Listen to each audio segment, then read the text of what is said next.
돈을 많이 버는 것보다 번 돈을 어떻게 쓰느냐가 더 중요하다는 말을 들어보셨나요? 같은 돈을 벌어도 어떤 사람은 부자가 되고 어떤 사람은 평생 돈 걱정에서 벗어나지 못합니다. 그 차이는 어디서 오는 걸까요? 부자들은 단기적인 만족보다 장기적인 안정과 가치를 우선시하며 소비에서도 철저한 원칙을 따르는 경향이 있습니다. 자, 그들이 절대 하지 않는 소비를 하나씩 살펴보겠습니다. 첫째, 부자들은 불필요한 사치품에 돈을 낭비하지 않습니다. 여기서 사치품이란 단순히 비싼 물건을 의미하는 것이 아니라 실질적인 가치를 제공하지 않거나 시간이 지나면 가치가 급격히 떨어지는 물건을 말합니다. 예를 들어 최신 유행에 맞춰 매 시즌마다 옷을 바꾸거나 한정판 운동화를 수집하는 행위는 부자들에게는 낯선 소비 패턴입니다. 물론 그들이 고급 브랜드나 명품을 전혀 구매하지 않는다는 뜻은 아닙니다. 다만 그들은 구매 결정에서 보여주기보다는 내구성과 투자 가치를 더 중시합니다. 예를 들어 값비싼 시계를 산다고 해도 그것이 시간이 지나며 가치가 오를 수 있는 클래식 모델이거나 개인적인 의미가 있는 경우에 한정됩니다. 반면 대중의 시선을 끌기 위한 과시용 소비는 그들이 피하는 영역입니다. 이는 돈을 소비하는 목적이 단순한 쾌락이 아니라 자산을 유지하거나 늘리는 데 있다는 그들의 철학을 보여줍니다. 둘째, 부자들은 감정에 치우친 충동 구매를 하지 않습니다. 일반적으로 사람들은 스트레스를 받거나 기분이 좋아질 때 즉흥적으로 물건을 사는 경우가 많습니다. 쇼핑몰에서 눈에 띄는 물건을 카트에 담거나 세일이라는 단어에 이끌려 필요 없는 물건을 사는 행위가 대표적입니다. 하지만 부자들은 이런 소비를 철저히 통제합니다. 그들은 돈을 쓸 때마다 이 소비가 나에게 어떤 가치를 줄 것인가를 냉정하게 따져봅니다. 이는 그들이 부를 축적한 과정에서 습득한 자기 통제력과 연관이 깊습니다. 예를 들어 한 번에 큰 세일로 50만 원짜리 가방을 30만 원에 샀다고 자축하는 대신 그들은 애초에 그 가방이 필요했는지 그 돈을 다른 곳에 투자하면 더 큰 수익을 낼 수 있었을지를 고민합니다. 이런 사고방식은 단기적인 만족보다 장기적인 이익을 추구하는 부자들의 전형적인 특징입니다. 셋째, 부자들은 가치 없는 서비스나 구독에 돈을 쓰지 않습니다. 현대 사회에서는 각종 스트리밍 서비스 등 구독 경제가 일상화되어 있습니다. 하지만 부자들은 이런 서비스를 사용할 때도 철저히 비용 대비 효율성을 따집니다.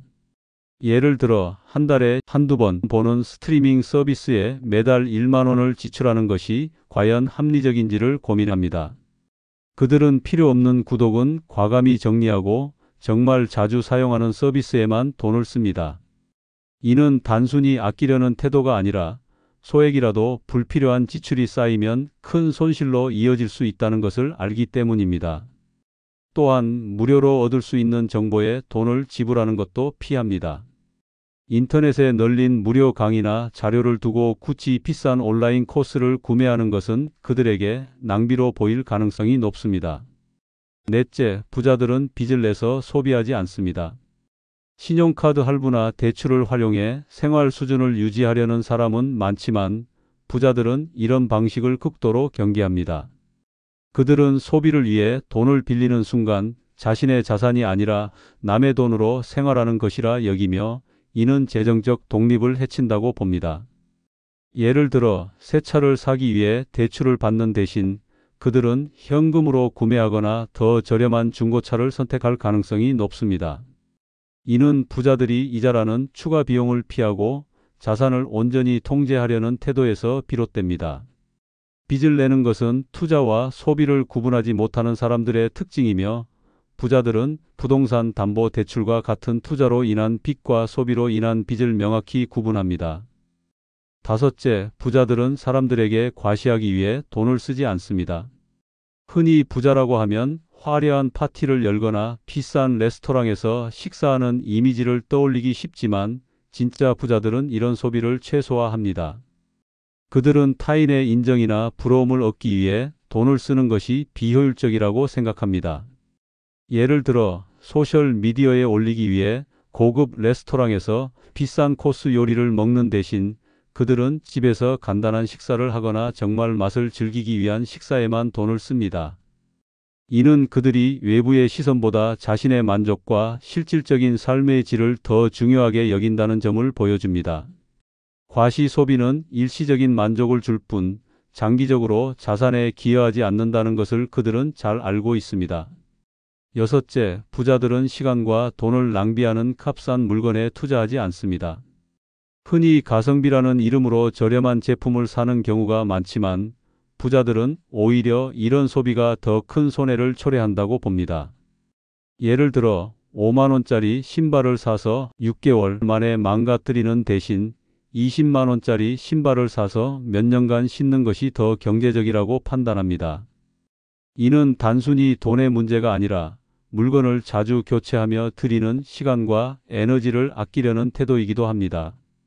부자들은 시간 역시 돈만큼 소중한 자원으로 여기며 값싼 물건으로 인해 발생하는 불편함이나 유지비를 피하려 합니다.